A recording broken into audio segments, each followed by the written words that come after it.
ನಮಸ್ಕಾರ ಎಲ್ಲರಿಗೂ. ಇವತ್ತೊಂದು 4 ಉಳಿದಿರೋ ಇಡ್ಲಿಯಿಂದ ನಾವು ಬಿಸಿನೀರಿಗೆ ಹಾಕ್ಬಿಟ್ಟು ಯಾವ ಥರ ತುಂಬ ಸಾಫ್ಟಾಗಿರೋವಂಥ ಒಂದು ಬ್ರೇಕ್ಫಾಸ್ಟನ್ನು ನಾವು ತಯಾರು ಮಾಡ್ಕೋಬೋದು ಅಂತ ನೋಡ್ಕೊಳ್ಳೋಣ. ಬನ್ನಿ ಶುರು ಮಾಡೋಣ. ಇವಾಗ ಎಲ್ಲರಿಗೂ ಸ್ವಾಗತ. ಫಸ್ಟ್ ಟೈಮ್ ನೋಡ್ತಿರೋರು ಖಂಡಿತ ಲೈಕ್ ಮಾಡಿ, ಶೇರ್ ಮಾಡಿ, ಸಬ್ಸ್ಕ್ರೈಬ್ ಮಾಡೋದನ್ನು ಮರಿಬೇಡಿ. ಈಗ ನಾನು ಇಲ್ಲಿ ಒಂದು ಪ್ಯಾನ್ ತೊಗೊಂಡು ಒಂದು ಲೋಟ ನೀರು ಹಾಕ್ತಾಯಿದ್ದೀನಿ. ನೀರು ಹಾಕ್ಬಿಟ್ಟು ಇದನ್ನು ನಾವು ಕುದಿಯೋಕ್ಕೆ ಬಿಟ್ಬಿಡೋಣ. ಕುದಿಯೋಕ್ಕೆ ಬಿಟ್ಟು ಇದಕ್ಕೆ ಒಂದು ತಕ್ಕಷ್ಟು ರುಚಿಗೆ ತಕ್ಕಷ್ಟು ಉಪ್ಪು ಹಾಕ್ಬಿಟ್ಟು 1 ಸ್ಪೂನಷ್ಟು ಎಣ್ಣೆ ಹಾಕ್ತೀನಿ. ಎಣ್ಣೆ ಹಾಕ್ಬಿಟ್ಟು ಇದು ಚೆನ್ನಾಗಿ ಕುದ್ದ ನಂತರ ಇದಕ್ಕೆ ನಾವು ಇಡ್ಲಿ ತೊಗೊಂಡಿದ್ದೀವಲ್ಲ, ಇದನ್ನು ನೋಡಿ ಇಡ್ಲಿನ ನಾವು ಮಿಕ್ಸಿ ಜಾರ್ಗೆ ಹಾಕ್ಕೊಂಡು ಚೆನ್ನಾಗಿ ಮಾಡ್ಕೊಂಬಂದ್ಬಿಡೋಣ, ಪೇಸ್ಟ್ ಮಾಡ್ಕೊಂಬಂದ್ಬಿಡೋಣ. ಸ್ವಲ್ಪ ತರಿಯಾಗಿ ಪುಡಿ ಮಾಡ್ಕೊಂಬಂದ್ರೆ ಆಗುತ್ತೆ. ಇದು ನೋಡಿ ಈ ಥರ ಹಾಕ್ಬಿಟ್ಟು ಸುಮ್ಮನೆ ಹಾಗೇ ಮಾಡಿಕೊಂಡ್ರೆ ಚೆನ್ನಾಗಿ ಈ ಥರ ಬರುತ್ತೆ. ನೀರು ಹಾಕ್ತಲೇ ಏನೂ ಮಾಡ್ಕೋಬೋದು. ಸ್ವಲ್ಪ ಬೇಕಾದ್ರೆ ನೀರು ಹಾಕ್ಕೋಬೋದು. ನಾನು ಇದನ್ನು ಮಿಕ್ಸಿ ಮಾಡ್ಕೊಂಡಿರೋದನ್ನೆಲ್ಲ ತೆಗೆದು ನಾನು ಇಲ್ಲಿ ಬಿಸಿ ನೀರಿಗೆ ಹಾಕ್ತಾಯಿದ್ದೀನಿ. ಬಿಸಿ ನೀರಿಗೆ ಹಾಕ್ಬಿಟ್ಟು ಚೆನ್ನಾಗಿ ಮಿಕ್ಸ್ ಮಾಡ್ಕೊಂಬಿಡೋಣ. ಚೆನ್ನಾಗಿ ಕದಡಬೇಕೆಲ್ಲ, ಅದಕ್ಕೆ ಮಿಕ್ಸ್ ಆಗೋ ಥರ ನಾವು ಚೆನ್ನಾಗಿ ಮಾಡ್ಕೊಳ್ಳೋಣ. ಹಿಂಗೆ ಚೆನ್ನಾಗಿದಾಗೋ ಅಷ್ಟೊತ್ತಿಗೆ ಒಂದು 2 ನಿಮಿಷ ಹಿಂಗೆ ಟ್ರೈ ಮಾಡಿದ್ರೆ ಎಲ್ಲ ನೋಡಿ ಈ ಥರ ಒಂದೇ ಸಮ ಆಗುತ್ತೆ. ಆದ ನಂತರ ನಾವು ಇದಕ್ಕೆ ಒಂದು 2 ಲೋಟದಷ್ಟು 2 ಬಟ್ಲಷ್ಟು ಅಕ್ಕಿ ಹಿಟ್ಟು ಹಾಕ್ತಾಯಿದ್ದೀನಿ. ಅಕ್ಕಿ ಹಿಟ್ಟು ಹಾಕ್ಬಿಟ್ಟು ಇದನ್ನು ನಾವು ಚೆನ್ನಾಗಿ ಸ್ವಲ್ಪ ಒಂದು 2 ನಿಮಿಷ ಕುದಿಸ್ಕೊಂಡು ಇದನ್ನು ತಿರುಗಿಸ್ಕೊಳ್ಳೋಣ. ಎಲ್ಲ ಚೆನ್ನಾಗಿ ಹಿಂಗೆ ತಿರುಗಿಸ್ಕೊಂಡು ನಾವು ಹೀಗೆ ರೆಡಿ ಮಾಡ್ಕೋಬೇಕಾಗತ್ತೆ.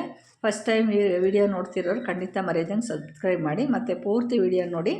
ಎಲ್ಲ ಯಾರದೇ ಆದರೂ ವಿಡಿಯೋ ಪೂರ್ತಿ ನೋಡಿದ್ರೆ ನಮಗೆ ಎಂಡ್ವರೆಗೂ ಅರ್ಥ ಆಗುತ್ತೆ ಕ್ಲೀನಾಗಿ, ನಮ್ಮದು ಅಂತಲ್ಲ. ಈಗ ನೋಡಿ ಎಲ್ಲ ಬೇಯಿಸಿರೋ ಹಿಟ್ಟನ್ನೆಲ್ಲ ನಾನು ಇಲ್ಲಿ ಒಂದು ಬೇರೆ ತಟ್ಟೆಗೆ ಟ್ರಾನ್ಸ್ಫರ್ ಮಾಡ್ಕೊತಾ ಇದ್ದೀನಿ. ಟ್ರಾನ್ಸ್ಫರ್ ಮಾಡ್ಕೊಂಡು ಈ ಥರ ತಣ್ಣಗಾದ ನಂತರ ನೋಡಿ ಎಷ್ಟು ಚೆನ್ನಾಗಿ ಹದವಾಗಿ ಬಂದಿದೆ. ಈಗ ಇದನ್ನು ನೋಡಿ ನೀರು ಹಾಕೋದೇ ಬೇಡ, ಅಷ್ಟು ಚೆನ್ನಾಗಿ ಸಾಫ್ಟಾಗಿದೆ. ಈಗ ಹಂಗೇ ಆರಿದ ನಂತರ ಹಿಂಗೆ ಚೆನ್ನಾಗಿ ಕಲಿಸ್ಕೊಳ್ಳೋಣ. ನಾದ್ಕೊಂಡಷ್ಟು ನಮಗೆ ರೋಟಿ ತುಂಬ ಚೆನ್ನಾಗಿ ಬರುತ್ತೆ. ಈಗ ಇದನ್ನೆಲ್ಲ ನಾವು ಎಷ್ಟು ಬೇಕೋ ಅಷ್ಟು ಸೈಜು ಉಂಡೆ ಮಾಡ್ಕೊಂಬಿಡೋಣ. ಎಲ್ಲ ಉಂಡೆ ಮಾಡಿಕೊಂಡು ತೆಗೆದಿಟ್ಕೊಂಬಿಡೋಣ. ಚೆನ್ನಾಗಿ ನಾದ್ಕೋಬೇಕು. ಚೆನ್ನಾಗಿ ನಾದ್ದಷ್ಟು ರೋಟಿ ಚೆಂದ. ಅಲ್ಲಿಗೂ ಅಂತೂ ಎಂಥ 6 ವರ್ಷದಿಂದ 60 ವರ್ಷದವರೆಗೂ ಸಹ ತಿನ್ನೋಷ್ಟು ಸಾಫ್ಟಾಗಿರುತ್ತೆ ಈ ರೋಟಿ. ಯಾರೂ ಬೇಡ ಅಂತ ಅನ್ನೋದಿಲ್ಲ, ಅಷ್ಟು ಸಾಫ್ಟಾಗಿರುತ್ತೆ. ಈಗೆಲ್ಲ ಉಂಡೆ ಮಾಡಿಕೊಂಡು ಈಗ ಒಂದು ಮಣೆ ತೊಗೊಂಡು ಈಗ ಲಟ್ಟಿಸ್ಕೊಂಬಿಡೋಣ. ತಟ್ಟೋದು ಬೇಡ, ಏನು ಬಡಿಯೋದು ಬೇಡ, ಅಷ್ಟು ಚೆನ್ನಾಗಿ ಬರುತ್ತೆ ಇದು. ರೊಟ್ಟಿ ಮಾಡದೇ ಇರೋರು ಸಹ ನಾವು ಮಾಡ್ಕೋಬೋದು, ಆರಾಮಾಗಿ ಮಾಡ್ಕೋಬೋದು. ಎಲ್ಲೂ ಅರಿಯೋದಿಲ್ಲ, ಮುರಿಯೋದಿಲ್ಲ. ಈ ಥರ ಚೆನ್ನಾಗಿ ಲಟ್ಟಿಸ್ಕೊಂಡು ನೋಡಿ ಎಷ್ಟು ಫಾಸ್ಟಾಗಿ ಲಟ್ಟಿಸಿದ್ರೂ ಏನೂ ಹಾಳಾಗೋದಿಲ್ಲ.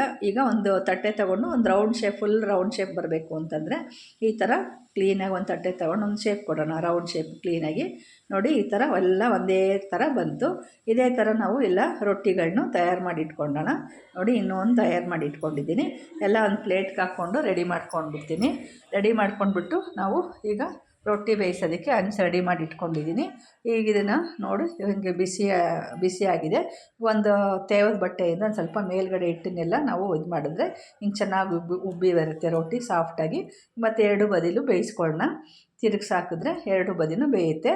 ಈಗ ಅದೇ ಥರ ನೋಡಿ ಚೆನ್ನಾಗಿ ತಿರುಗಿಸಾಕೊಂಬಿಡೋಣ ಸಾಫ್ಟಾಗಿ.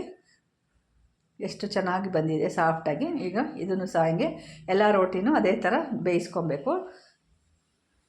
ನೋಡಿ ಎಲ್ಲ ರೆಡಿ ಆಗೋಯ್ತು. ಒಂದು ತಟ್ಟೆಗೆ ಸರ್ವ್ ಮಾಡ್ತಿದ್ದೀನಿ. ಸಾಫ್ಟ್ ರೋಟಿ, ಇಡ್ಲಿನೂ ವೇಸ್ಟ್ ಆಗಲಿಲ್ಲ, ನಮಗೊಂದು ಬೆಳಗಿನ ಬ್ರೇಕ್ಫಾಸ್ಟ್ಗೂ ಆಯ್ತಲ್ವಾ.